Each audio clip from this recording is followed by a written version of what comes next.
Hello, Georgia. Kamusta na si Sydney? Pwede ba siya makausap? Natutulog na siya. Okay, inaalagaan mo ba siya mabuti? Kumain na ba siya? Hindi ko pinapabayaan yung anak ko, kaya huwag mo akong turuan. Kailan ko siya pwede makita? Bukas, mga 9 a.m. Ite-text ko sa'yo kung saan. Okay. Bye.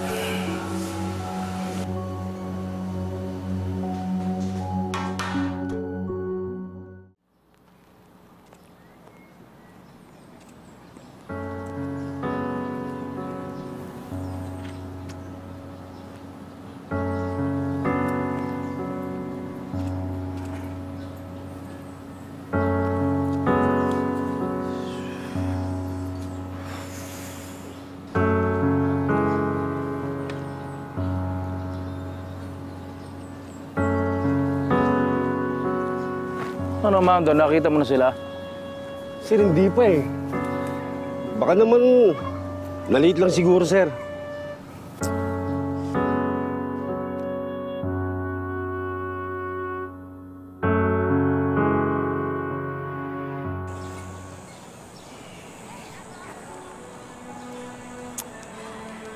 Nasaan na?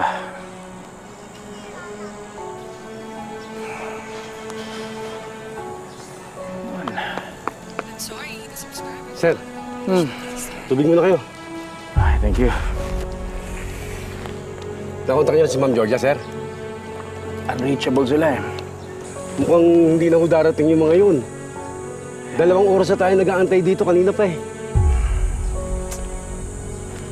Mando.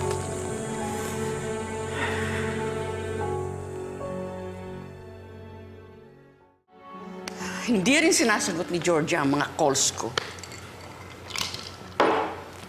Bakit niya ginagawa sa akin ito? Gusto niya akong mabali o sa kakaisip sa anak ko? Sir Rome, siguro kaya hindi siya ma-reach. Baka nasa eroplano na sila. Pumunta ng probinsya, sa Visayas. Sally, don't say that. You know, you're too presumptive. Hindi gagawin ni Georgia yan. Ikaw talaga? Sa oras na makuha ko si Sid, pahihirapan kita gagaya ng ginagawa mo sa akin. Ipagkakait ko siya sa'yo. Hindi mo makikita yung anak natin. Hindi, Ma. Pwede niyang gawin yan.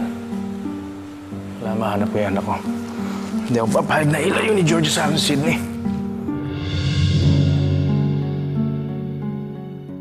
Sigurado ka? O sige, salamat. Okay, fine. Mando. Sir. Walang flight si Georgia tsaka si Sydney. Sigurado nandito lang yun sa Manila. Mabuti naman, sir. Pero teka muna. Sino ba inaabangan natin dito, sir? Oh. Ayun. Si Selma.